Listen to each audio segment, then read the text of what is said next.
నమస్తే, welcome to good morning Telangana. నేను మీ శ్రీశైలం. రాష్ట్ర వ్యాప్తంగా దేశవ్యాప్తంగా ఉన్నటువంటి చిన్నకారు రైతులందరూ కూడా రిజర్వ్ బ్యాంక్ ఆఫ్ ఇండియా శుభవార్త చెప్పింది. మొన్నటి వరకు 1,60,000 లోపు ఎటువంటి తాకట్టు ఎటువంటి తనఖా లేకుండా రుణాలు ఇచ్చినటువంటి ఆర్బీఐ ఇప్పుడు కొత్తగా 2 లక్షల వరకు చిన్నకారు రైతులందరూ కూడా ఎటువంటి తాకట్టు ఎటువంటి తనఖా లేకుండా 2 లక్షల వరకు కూడా రుణాలు తీసుకోవచ్చు.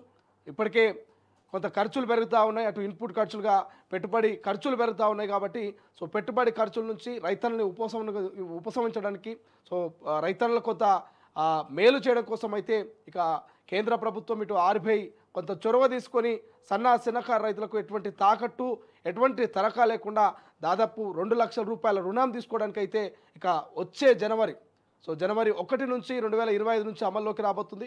రైతన్నలు మొన్నటి వరకు 1,60,000 వరకు ఎటువంటి తాకట్టు లేకుండా బ్యాంకుల నుంచి రుణాలు తీసుకున్నారు. కానీ ఇక జనవరి నుంచి అయితే ఖచ్చితంగా 2 లక్షల రూపాయలు ఇక ఫ్రీ ఆఫ్ కాస్ట్ కింద, అంటే ఎటువంటి తాకట్టు పెట్టకుండా ఎటువంటి తనఖా పెట్టకుండా 2 లక్షలు తీసుకునేటువంటి అవకాశాన్ని కేంద్ర ప్రభుత్వం కల్పిస్తుంది. ఇంకా మరోవైపు రాష్ట్ర రాజకీయ విషయాలకు వస్తే పుష్ప 3 సినిమా చూపించిండు.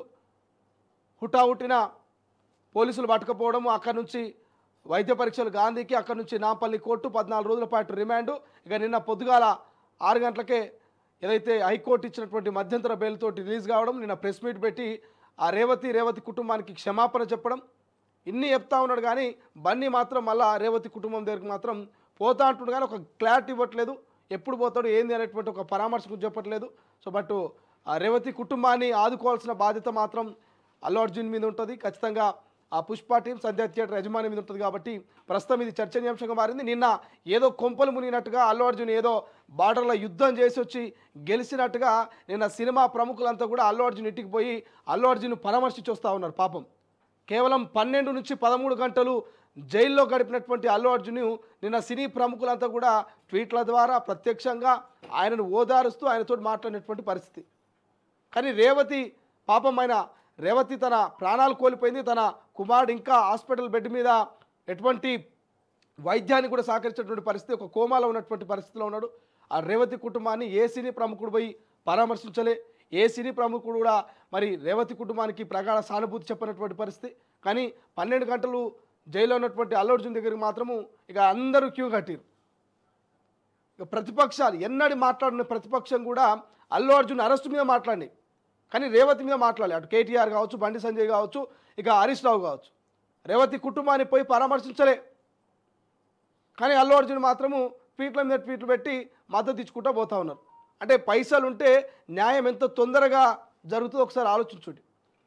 అదొక సామాన్యుడు ఇవాళ చెంచల్ కూడా జైలుకు పోతే ఆయనకు బెయిల్ రావాలంటే ఎంత టైం పట్టేది. ఇలా అల్లు అర్జున్ కాబట్టి డబ్బులు, ఇక న్యాయం ఎంత తొందరగా వచ్చిందో చూడండి. మనందరికీ తెలుసు, కోర్టులలో చాలా తక్కువ మందికి మాత్రమే తొందరగా న్యాయం వస్తూ ఉంటుంది. ఎందుకంటే 10 ఏళ్ళు 15 ఏళ్ళు కేసు నడుస్తూ ఉంటుంది. అటువంటిది 14 రోజులు రిమాండ్కి విధిస్తే అల్లు అర్జున్ కేవలం 12 గంటల బయటకు వచ్చిండు. ఇక పొలిటికల్గా చాలా అంశాలు ఉన్నాయి. ఒకసారి మనం ఇవాళ దినపత్రికలో హెడ్లైన్ చూద్దాం, అనంతరం పూర్తి వార్తా కథల్లోకి పోదాం. ఇంకోవైపు కేసీఆర్ అమెరికా పోతున్నట్ట, కేటీఆర్కు నోటీసులు వస్తున్నాయట, కవిత కొత్తగా ఊరూరా తెలంగాణ తల్లి విగ్రహ ఆవిష్కరణ చేయబోతుందట, అనేకమైనటువంటి అంశాలు ఉన్నాయి. ఒకసారి అంశాలు చూద్దాం. మొదటగా రైతుల గురించి కూడా మాట్లాడుకుందాం. రైతులకు 2 లక్షలు ఎటువంటి తనఖా లేకుండా ఎటువంటి తాకట్టు లేకుండా రిజర్వ్ బ్యాంక్ ఆఫ్ ఇండియా ఇస్తున్నటువంటి అంశం గురించి కూడా మనం ఎక్స్ప్లెయిన్ చేసుకుందాం. ఇక మోహన్ బాబు కూడా మర్చిపోయిన మోహన్ బాబు వార్త ఉన్నది. ప్రధానంగా తొలి వెలుగు ఈ పేపర్ చూస్తే మనము అరెస్టు భయంతో అమెరికాకు కేసీఆర్ 2-3 రోజుల్లో పయనం, మొదటిసారి అగ్రరాజ్య పర్యటనకు, 10 ఏళ్లలో సింగపూర్ చైనా మాత్రమే సందర్శన, కొన్నేళ్ల పాటు అక్కడే ఉండేందుకు ఏర్పాట్లు, అరెస్టు భయంతోనే అంటూ అధికార పార్టీ నేతలు, ఎక్కడ దాక్కున్నా వదలబోమంటూ హెచ్చరికలు. కేసీఆర్ గురించి మీకు అందరికీ తెలుసు. 10 ఏళ్ల పాటు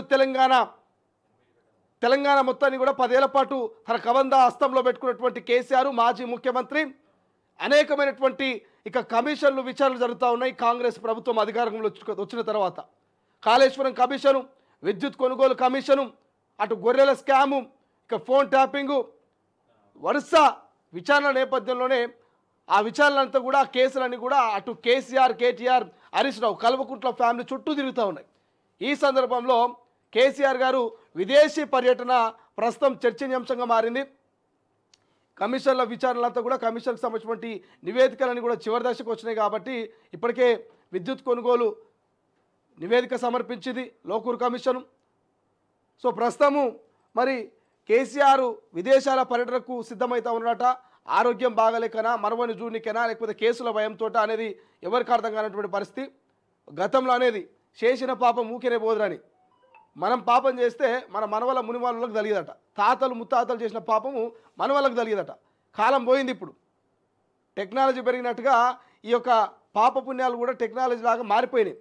మనం పాపం చేస్తే మనకే తగులుతున్నది. ఎంబడే 10 ఏళ్ళు దాచుకున్నావు కదా, ఈ పాపం ఊరికేనే పోదు. సో ఎంబడే ఎవడు తీసుకున్న గుర్తుల వాడే పడతారు కాబట్టి కేసీఆర్కు కొంత అరెస్టు భయము చుట్టుకున్నది, పట్టుకున్నది అనేది వాస్తవంగా తెలుస్తూ ఉంది. ప్రతిపక్ష నాయకుడైనటువంటి కేసీఆర్ మీద ఇప్పటికే అధికార కాంగ్రెస్ పార్టీ వాళ్ళు ఎక్కడికక్కడ విమర్శలు చేస్తూ ఉన్నారు, కామెంట్ చేస్తూ ఉన్నారు. మరో వార్త ఎక్స్ప్లెనేషన్లో మాట్లాడదాం కేసీఆర్ గురించి. ఇక మోహన్ బాబును ఇరికించిన మనోజ్, జర్నలిస్టుపై దాడి కేసులో కీలక మలుపు. గేట్లు పగలగొట్టుకొని ఇంట్లోకి వచ్చారన్న మోహన్ బాబు. మీడియా ఎలాంటి తప్పు చేయలేదు, వారిని తానే లోపలికి తీసుకెళ్లాలన్న మనోజ్. ఏ క్షణమైన మోహన్ బాబును అరెస్ట్ చేసే ఛాన్స్ చేయండి, అస్సలు తప్పులేదు. మోహన్ బాబును అరెస్ట్ చేసి 4 రోజులు జైల్లో పెడితే అస్సలు తప్పులేదు. అరే క్లియర్గా ఆ వీడియో ఫుటేజ్ 1-2 సార్లు మీరు చూడండి. మా తొలి వెలుగు వ్యూవర్స్ ఒకసారి మోహన్ బాబు ఇంటి దగ్గర మా జర్నలిస్ట్ మీద జరిగినటువంటి దాన్ని 1-2 సార్లు చూడండి. చాలామంది అంటున్నారు, విమర్శలు చేస్తున్నారు.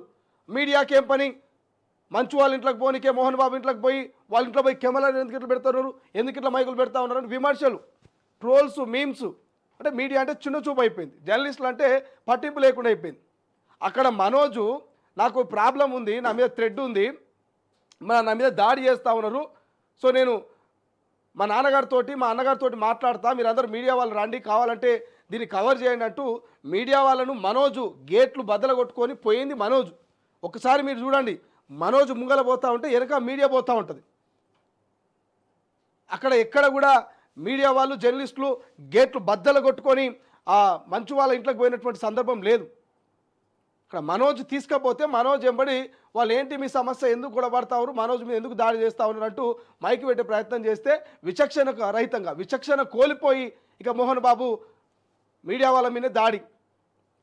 తప్పు లేదు, తీసుకుపోయి 4 దినాలు చెంచలు కూడా లేసి ఇంత తెల్లన్నమో ఇంత పప్పన్నమో పెడితే అంత చక్కగా అవుతుంది. సకల మర్యాదలు రాజమర్యాదలు చేయాలి. మెను అదిరింది, హాస్టల్ గురుకులకు కొత్త మెను స్టార్ట్. ఇప్పటి వరకు అమలవుతున్న డైట్లో మార్పులు. హాస్టల్ను సందర్శించిన సీఎం రేవంత్, మంత్రులు, విద్యార్థితో కలిసి మధ్యాహ్న భోజనం. నిన్న కొత్త డైట్ మెను స్టార్ట్ అయింది, దానికి సంబంధించి మనం ఎక్స్ప్లెనేషన్లో మాట్లాడదాం. ఈటల డీకే అవుట్, బండికే పగ్గాలు. నెలాఖరుకు పూర్తి కానున్న పార్టీ సంస్థాగత ఎన్నికలు. వచ్చే వారంలో జిల్లా అధ్యక్షుల ఎన్నిక, ఆ వెంటనే రాష్ట్ర అధ్యక్షుడిపై నిర్ణయం. పోటీలో ఈటల, డీకే, అరవింద్, రఘునందన్, చింతల. కొత్త వారిపై ఆసక్తి చూపని అధిష్టానం. బండి అయితేనే బెటర్ అంటున్న క్యాడర్. ఆయన వైపే మొగ్గు చూపుతున్న కేంద్ర నాయకత్వం అట. త్వరలో బీజేపీ రాష్ట్ర అధ్యక్షుడి ఎంపిక రేసులో ప్రధానంగా బండి సంజయ్ ముందు వరుసలో ఉన్నాడు. కవితకు సంబంధించి ఊరూరా తెలంగాణ తల్లి విగ్రహాలు, త్వరలో వేల సంఖ్యలో ఆవిష్కరణలు. తెలంగాణ జాగృతి సమావేశంలో చర్చ, పాత రూపాన్ని కొనసాగించాలంటూ డిమాండ్. కవిత మాస్టర్ ప్లాన్ అంటూ వార్త కనిపిస్తుంది. పాపం కవితక్క ముఖ కవలికలతో ఉన్నటువంటి తెలంగాణ తల్లి విగ్రహము ఎక్కడ కనుమరుగైపోతుందో, నేను కూడా ఎక్కడ కనుమరుగైపోతున్నా అని ఆందోళన చెందుతున్నట్టు కాంగ్రెస్ వాళ్ళు ఇప్పటికే ప్రచారం చేస్తారు. పాపం ఇంత ప్రేమ తెలంగాణ తల్లి మీద కవితక్కకు ముందు నుంచి ఎందుకు లేకపోయాను. జైలుకి పోయొచ్చే 3 నెలలు సైలెంట్గా ఉండే, బతుకమ్మ ఆడకపోయే, ప్రజలకు దూరంగా ఉండే, మళ్ళా కొత్తగా ఇక బతుకమ్మ ఇప్పుడు మళ్ళా ఇక తెలంగాణ తల్లి విగ్రహాన్ని తెర మీద తీసుకొని వచ్చి ఊరూరికి పోతుందట. తెలంగాణ జాగృతిని బలపరుస్తుందట. భారతీయ జాగృతిగా మారుస్తుంది, తెలంగాణ జాగృతిని టీఆర్ఎస్ను బీఆర్ఎస్గా మారుస్తుంది.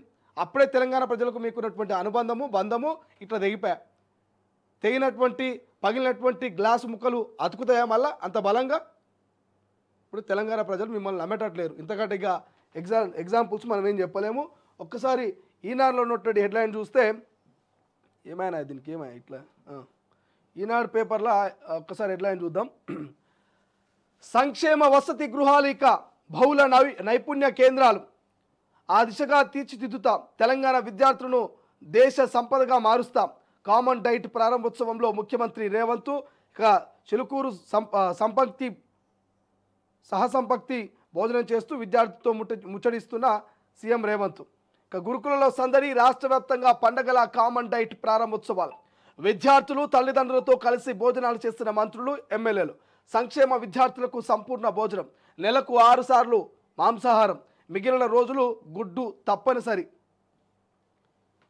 ఇక మొత్తం మీద అయితే కామన్ డైట్ మెను ఓపెన్ చేసిరు, కానీ చాలా ఆలస్యంగా చేసిరు. కొంత బాధ అనిపిస్తూ ఉంది. ఎందుకంటే దాదాపు 48 మంది మరణాల తర్వాత రాష్ట్ర ప్రభుత్వం తేరుకొని ఇక కొత్త డైట్ మెనూని మార్చింది. మరి ఈ డైట్నైనా ఫాలో అవుతుందో లేదో తెలియదు. 40% డైట్ ఛార్జీలు పెంచురు, 200% కాస్మెటిక్ ఛార్జీలు పెంచినటువంటి పరిస్థితి. మరి ఇప్పుడైనా మరి ఆ కాంట్రాక్టర్లు, అక్కడ ఉన్నటువంటి వార్డెన్లు కక్కుర్తి పడకుండా పిల్లలకు సరైనటువంటి భోజనం పెడతారా లేదా, వీళ్ళు సుట్టం సూపుగా ఇలా పోయొచ్చారు కానీ మళ్ళీ నాడు పోయి తనిఖీలు చేస్తారా లేదా ముందు చూడాల్సినటువంటి అవసరం ఉన్నది. సో గుర్తుపెట్టుకుందాం, ముఖ్యమంత్రి గారు ఏ తప్పు జరిగినా ఖచ్చితంగా ఉపేక్షించేది లేదంటూ నిన్న గట్టిగానే అధికారులకు వార్నింగ్ ఇచ్చినటువంటి పరిస్థితి. ఇంకో వార్త, రైతుల చలో ఢిల్లీ ఉధృతమట. ఇక అన్నదాతలపై బాష్పవాయువు, జలఫిరంగుల ప్రయోగం, 18 మందికి గాయాలు, నిలిచిన నిరసన యాత్ర. పంజాబ్లో ఒక యుద్ధమే నడుస్తుందని చెప్పుకోవచ్చు. భాజపా అగ్రనేత అద్వానీకి అస్వస్థ, హస్తం గుప్పిట రాజ్యాంగం విలవిల, దేశ భిన్నత్వంలో విశ్వబీజాలు నాటింది. రాహుల్ ప్రియాంకలపై విరుచుకుపడిన మోదీ. ఇక సావర్కర్ను సమర్థిస్తారా, రాజ్యాంగం స్థానే మనస్మృతి ఉండాలంటూ ఆయన చెప్పలేదా, రాజ్యాంగం స్థానే మనస్మృతి ఉండాలంటూ ఆయన చెప్పలేదంటూ చెప్తా ఉన్నాడు. ఇక భాజపాను ప్రశ్నించిన రాహుల్ గాంధీ అంటూ వార్త కనిపిస్తుంది. చట్టానికి కట్టుబడి ఉంటా, జైలు నుంచి విడుదలైన అనంతరం విలేకరులతో అల్లు అర్జున్ అంటూ ఇంకో వార్త కనిపిస్తుంది. పార్లమెంటు సమావేశాలు జరుగుతూ ఉన్నాయి, వాడివేడి చర్చ జరుగుతూ ఉంది. వారు వన్ సైడ్ లెక్క, అటు మోడీ ఇటు రాహుల్ గాంధీ ఇక ఒకరి మీద ఒకరు విమర్శలకు ప్రతి విమర్శలు, కౌంటర్లకు రీకౌంటర్లు ఇచ్చుకున్నటువంటి పరిస్థితి మనకు కనిపిస్తూ ఉంది. ఆంధ్రజ్యోతిలో ఒకసారి హెడ్లైన్ చూద్దాం మనము. ఆంధ్రజ్యోతిలో ప్రధానంగా బడి పెట్టుబడి, ఇది ఖర్చు కాదు భవిష్యత్తు తరాల నిర్మాణం, బహుముఖ ప్రతిభకు కేంద్రాలుగా గురుకులలు, విద్యాశాఖను నేనే చూస్తున్నా, గాడిన పెడతా, 21,000 కోట్లు ఇచ్చాం, మరింత పెంచుతాం, విద్యార్థుల మృతిపై ఆత్మ పరిశీలన అవసరం, పిల్లలతోనే భోజనశాల నిర్వహణ కమిటీలు, చరిత్రలో లేనంతగా డైట్ కాస్మెటిక్ ఛార్జీల పెంపు, చిలుకూరు సాంఘిక సంక్షేమ గురుకులలో ఉమ్మడి ఆహార ప్రణాళిక ప్రారంభంలో సీఎం రేవంత్. మాది బహుజన సర్కార్, పథకాలతో బీసీలకే లబ్ధి, ఎస్సీ వర్గీకరణకు కాంగ్రెస్ పార్టీ అనుకూలం, వారంలో జ్యుడిషియల్ కమిషన్ నివేదిక అంటూ రేవంత్ నిన్న మొహినాబాద్ పోయి ఆడ పోరాయనతో బోధినటువంటి ముచ్చట మనకు కనిపిస్తూ ఉంది. సో కాస్మెటిక్ ఛార్జీలు పెంచడం, ఇక డైట్ ఛార్జీలు పెంచడం కాబట్టి ఖచ్చితంగా విద్యాశాఖ నా దగ్గరనే ఉంది, యాక్షన్ తీసుకుంటానని అంటున్నాడు. మాట్లాడదాం ఎక్స్ప్లెనేషన్లో ముఖ్యమంత్రి గారి గురించి, విద్యాశాఖ గురించి. ఇక కుటుంబ పాలనలో రాజ్యాంగ దుర్వినియోగం, నెహ్రూ నుంచి 4వ తరం వరకు అదే తీరు, అడ్డొస్తే రాజ్యాంగాన్నే మార్చేద్దామని లేఖలు రాశారు. ఎమర్జెన్సీతో హక్కులను ఇందిరా ఉల్లంఘించారు. కాంగ్రెస్ పార్టీ రాజ్యాంగం రక్తం రుచి మరిగింది. బీజేపీ తెచ్చిన సవరణలన్నీ మంచి కోసమే. 75 ఏళ్ల రాజ్యాంగంపై చర్చలో ప్రధాని మోదీ. వికసిత భారత్ కోసం 11 సంకల్పాల ప్రకటనట. రేపు లోక్సభలో జమిలీ ఎన్నికల బిల్ అట. రాజ్యాంగాన్ని రక్షిస్తామని బీజేపీ చెప్పడమా, ఆ స్థానంలో మనస్మృతి ఉండాలంటూ సావర్కర్ ఉద్దేశం. ఇక రాజ్యాంగంలో భారతీయులే లేదన్నది ఆర్ఎస్ఎస్ భావన. లోక్సభలో రాహుల్ ధ్వజం అంటూ ఓ వార్త కనిపిస్తూ ఉంది. ఇక ఈ జమిలీ మీద కూడా చర్చ జరుగుతూ ఉంది. జమిలీ ఇవాళ వచ్చే, రేపు వచ్చే, ఇట్లా అట్లా అని చెప్పి జమిలీ మీద కూడా భారీగానే చర్చ జరుగుతూ ఉంది. చూద్దాం. ఇక ఫోన్ ట్యాపింగ్, లగచర్ల కేసులోనూ కేటీఆర్కు నోటీసులు, ఒకదాని తర్వాత మరొకదాన్ని ప్రణాళిక. ఫార్ములా ఈపై వచ్చే వారమే కేసు. అల్లు అర్జున్ అరెస్టు అందరికీ ఓ జలక్. 13 గంటల్లో జైల్లో. శనివారం ఉదయం 6:30 విడుదలైన నటుడు అల్లు అర్జున్. జైల్లో చాయ్, బిస్కెట్లు, ఎగ్ ఫ్రైడ్ రైసు. ఇక రేవతి కుటుంబానికి త్వరలో పరామర్శనట. మొత్తం మీద అల్లు అర్జున్ అరెస్ట్ అనేది రాష్ట్ర వ్యాప్తంగా ఉన్నటువంటి అటు ప్రతిపక్ష విపక్ష నాయకులకు, ఇక సినిమా ప్రముఖులందరూ కూడా ఒక రకమైనటువంటి జలక్ అంటూ వార్త కనిపిస్తూ ఉంది. ఈ జలక్ తోటైనా మరి ఇప్పటి నుంచైనా బెనిఫిట్ షోల విషయంలో కావచ్చు, మరి సినీ ప్రముఖులు నిర్వహించేటువంటి ఈవెంట్లలో ఏమైనా జాగ్రత్తలు తీసుకుంటారా, లేకపోతే తాదా అన్నట్టుగా ఎప్పటిలాగానే వ్యవహరిస్తారో చూడాల్సిన అవసరం ఉంది. ఇక వెలుగు పేపర్ చూస్తే అద్వానికి అస్వస్థ అంటూ ఒక వార్త కనిపిస్తూ బీజేపీ సీనియర్ నేత మాజీ ఉప ప్రధాని ఎల్కే అద్వానీ తీవ్ర అస్వస్థకు గురయ్యారంటూ ఓ వార్త కనిపిస్తుంది. ఇక వెలుగులో సైతం రాజ్యాంగంపై బీజేపీ దాడి, ఇక మనుస్మృతిని అమలు చేయాలని సావర్కర్ అన్నారంటూ రాహుల్, కేంద్రం ఎస్సీ ఎస్టీ ఓబీసీల బొట్టున వేలు నరుకుతున్నదంటూ ఫైర్ అయ్యారు. సో ఏకలవుడి ఎగ్జాంపుల్ కూడా ఆయన చెప్పినట్టు తెలుస్తోంది నిన్న పార్లమెంట్లో. మరోవైపు కాంగ్రెస్తో దేశానికి తీరని నష్టం, నెహ్రూ సొంత రాజ్యాంగాన్ని నడిపారు మోదీ, దొంగచాటుగా కాన్స్టిట్యూషన్ను సవరించారంటూ ఫైర్. ఇంత రాజ్యాంగం మీదనే రచ్చ నడుస్తోంది పార్లమెంట్లో. సో దానికి సంబంధించిన వార్తలు కనిపిస్తూ ఉన్నాయి. ఇక ఇవాళ రేపు గ్రూప్ 2 ఎగ్జామ్స్, గ్రూప్ 2 పరీక్షల నిర్వహణకు ఏర్పాట్లు పూర్తి చేశామంటున్న టీఎస్పీఎస్సీ చైర్మన్ బుర్రా వెంకటేశం చెప్పారు. 783 పోస్టుల భర్తీకి ఆది సోమవారంలో టీజీపీఎస్ రాత పరీక్షలను నిర్వహించనుంది. మొత్తం 5,51,847 మంది పరీక్షకు హాజరు కానున్నారు. నిర్ణీత సమయానికి అరగంట ముందే గేట్ క్లోజ్ చేస్తారంటూ చెప్తున్నటువంటి పరిస్థితి. So all the best for group 2 exams. ఎవరు రాస్తా ఉన్నారో వాళ్ళందరికీ కూడా తొలి వెలుగు తరపున.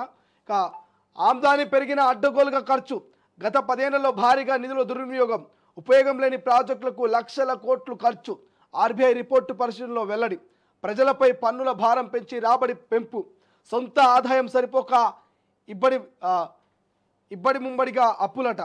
ఫలితంగా 56,000 కోట్లకు చేరిన ద్రవ్యోల్బణం. అడ్డగోలుగా ఖర్చు, గత 10 ఏళ్లలో భారీగా నిధుల దుర్వినియోగం అంటూ వార్త కనిపిస్తూ ఉంది. ఇక్కడ పోరాటాలకు సంబంధించి చిలుకూరుకు సంబంధించినటువంటి సోషల్ వెల్ఫేర్లో ముఖ్యమంత్రి గారు పోయారు కదా, విద్యా వ్యవస్థను మార్చేస్తామంటూ గురుకులలో ఎక్కడైనా నాణ్యమైన భోజనము నేనే మానిటరింగ్ చేస్తా అంటూ సీఎం నిన్న చెప్పినటువంటి వ్యాఖ్యలు మనకు అన్ని పత్రికల్లో వచ్చింది. ఈ వెలుగులో కూడా కామన్గా కనిపిస్తూ ఉంది. ఇక అల్లు అర్జున్ వార్తోడు కనిపిస్తూ ఉంది. రేవతి కుటుంబానికి అండగా ఉంటా, జరిగిన దానికి సారీ చెబుతున్నా అల్లు అర్జున్. త్వరలోనే బాధిత కుటుంబాన్ని కలుస్తానంటూ వెల్లడి. జైలు నుంచి విడుదలైన తర్వాత అల్లు అర్జున్ మాట్లాడినటువంటి వ్యాఖ్యలు. ఇక రేవతి కుటుంబానికి అయితే అండగా ఉంటున్నట. విద్యుత్ ఎంక్వైరీ కమిషన్ రిపోర్టుపై సైలెన్స్. ప్రభుత్వానికి నెలన్నర కింద నివేదిక ఇచ్చిన కమిషన్ యాక్షన్ ఎప్పుడన్న దానిపై చర్చ. గత బీఆర్ఎస్ పాలనలో విద్యుత్ కొనుగోలు, ప్లాంట్ల నిర్మాణంలో అవకతవకలు నిగ్గు తేల్చేందుకు మార్చి 14న జ్యుడిషియల్ కమిషన్ వేసిన ప్రభుత్వం విద్యుత్ సంస్థల సీఎండీలు సహా మొత్తం 28 మందిని విచారించిన కమిషన్ తమ వాదనలు వినిపించిన విద్యుత్ రంగ నిపుణులు. 100 పేజీలతో అక్టోబర్ 28న కమిషన్ నివేదిక ఇచ్చింది రాష్ట్ర ప్రభుత్వానికి. ఈ నివేదిక మీద ఎందుకు అరెస్టు చేయట్లేదు, ఏమైందని చెప్పేసి ఒక వార్త కనిపిస్తూ ఉంది. మరి దీని గురించి మాట్లాడదాం. ఈ అరెస్టు మీదనే భయపడి కేసీఆర్ అమెరికా పోతున్నట్టు తెలుస్తూ ఉంది. ఎందుకంటే విద్యుత్ కొనుగోలులో ముఖ్య పాత్ర కేసీఆర్ది కాబట్టి సో ఆయన అటు పోతున్నట్టుగా తెలుస్తూ ఉంది. ఇంకో వార్త, మేము నిలదీస్తేనే ప్రభుత్వం కళ్ళు తెరిచింది. సీఎం రేవంత్ గురుకుల విజిట్పై హరీష్ రావు కామెంటు. వికారాబాద్ గురుకుల విద్యార్థిని లీలావతికి పరామర్శ. సో లీలావతికి సంబంధించినటువంటి ఆమె నిమ్స్ హాస్పిటల్లో జాయిన్ అయింది. ఆమెకు సంబంధించి ఒక పరామర్శ కనిపిస్తూ ఉంది. ఒక్కసారి నమస్తే తెలంగాణ చూద్దాం. నమస్తే తెలంగాణ చూస్తే 10 ఏళ్ల విధ్వంసం కాదు, 100 ఏళ్ల అభివృద్ధి. కాంగ్రెస్ దుష్ప్రచారాన్ని పటాపంచలు చేస్తున్న ఆర్బీఐ నివేదిక. కేసీఆర్ పాలనలో ఆర్థిక వృద్ధిపై బురద జల్లిన కాంగ్రెస్, 10 ఏళ్ల రాకెట్ వేగంతో అభివృద్ధిని సాధించిన తెలంగాణ, తలసరి ఆదాయంలో దేశంలోనే మొదటి స్థానంలో నిలిచిన రాష్ట్రం. దేశ తలసరి కన్నా తెలంగాణ పౌరుల సంపద 1,00,000 ఎక్కువ. అన్ని రంగాల సమ్మిళిత వృద్ధులతో 249% పెరిగిన జిఎస్టిపి, 3 బడ్జెట్, 5 ఏళ్లలోనే జిఎస్టీ రాబడి 125% వృద్ధి. ఇక కుండ బద్దలు కొట్టిన RBI handbook of statistics నివేదికనట. కేసీఆర్ దార్శనికత ప్రణాళికలతో ఆర్థిక పాఠంగా మారిన ప్రగతి, ఆర్థిక క్రమశిక్షణతో కరోనా కల్లోలంలోనూ నిలకడగా వృద్ధి రేటు. తప్పుడు ప్రచారం చేస్తున్న కాంగ్రెస్ మేధావులు ఇప్పుడు ఏమంటారు? బాగా రాశారు కేసీఆర్ గురించి, కానీ ఇప్పటికీ కూడా మేము తెలంగాణ ప్రజలము నమ్మట్లేదు. ఇంకా కూడా మీరు అభివృద్ధి చేసినట్టే. ఇక నందిని సిద్ధారెడ్డి నిబంధనకు ప్రశంసనట. నిలువెత్తు ఆత్మగౌరవం సిద్ధారెడ్డి.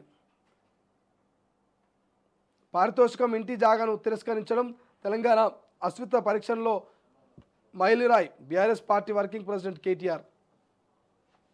49 మంది పిల్లల్ని బలిగొన్న సర్కార్, తప్పిదాలని కప్పుపుచ్చుకునేందుకే యత్నం. సస్పెండ్ చేయాల్సింది సీఎం రేవంత్ రెడ్డినే. నాటి కేసీఆర్ హయాంలో సంక్షేమ పాలన, నేటి కాంగ్రెస్ సర్కార్ది సంక్షోభ పాలన. ప్రభుత్వంపై మాజీ మంత్రి హరీష్ రావు ధ్వజం. నిమ్స్లో విద్యార్థిని లీలావతికి పరామర్శ. ఇద్దరికిద్దరు తోడు దొంగలే. కాంగ్రెస్ బీఆర్ఎస్ ఇద్దరికిద్దరు తోడు దొంగలే. ఇద్దరు పెద్దగా గురుకుల పాఠశాలలో విద్యార్థుల విషయంలో ఉద్ధరించింది ఏం లేదు. ఆయన మీద మీరు, మీ మీద ఆయన. ఇలా 10 ఏళ్ల పాటు ఇలా పరిపాలనలో ఏం జరగలేదట. పాపం ఏడాది పరిపాలన 49 మంది చచ్చిపోయారట. గురుకులలో విషయంలో రేవంత్ను అరెస్ట్ చేయాలట. మరి 10 ఏళ్ళ జరిగినటువంటి గురుకుల పాఠశాలలో పాము కాట్లు, ఆత్మహత్యలు, అపరిశుద్ధ లోపము, ఫుడ్ పాయిజన్లు, ఆ జరిగినటువంటి ఆ డాటాను అంతా తీస్తే మిమ్మల్ని ఎంతమందిని అరెస్ట్ చేయాలి? ఇది చెప్తా ఉన్నాడు ఇప్పుడు మళ్ళా. అసలైన తొలి వెలుగు. ఫాలో వాట్సాప్ @తొలి వెలుగు official.